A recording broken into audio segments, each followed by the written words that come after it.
Yeah, the RICAS results were released about 6 o'clock this morning, and they show Rhode Island students rebounding to pre-pandemic levels. But the big question for the commissioner was where that placed Rhode Island in relation to Massachusetts. Let's check in with Erica Ritchie live in Providence this morning. So for a long time, our neighbors in Massachusetts, they've been the benchmark.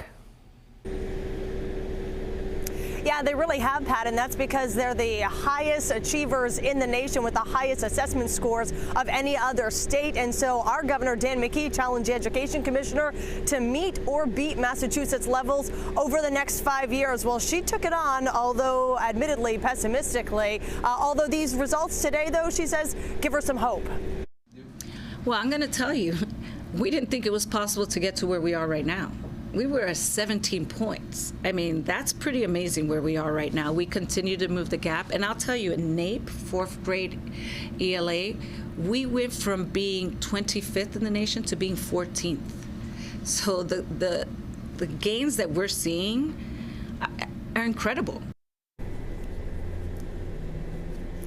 So we're closing in on Massachusetts. That's basically what she's saying. Since 2018, Education Commissioner Angelica Infante Green says that Rhode Island has closed 50% of the gap between us and Massachusetts in both English and math. And today's results show it narrowing just a little bit more, 1.5% in math and about 0.5% in English language arts. But we're still 8 or 9 points behind the Bay State. That is better, though, than the 17-point gap that she just mentioned. So Infante Green says there is still work to be done. She acknowledges that, but so is there in Massachusetts, she says. She pointed out that only a third of Rhode Island students are proficient in English and math based on the results that came out today.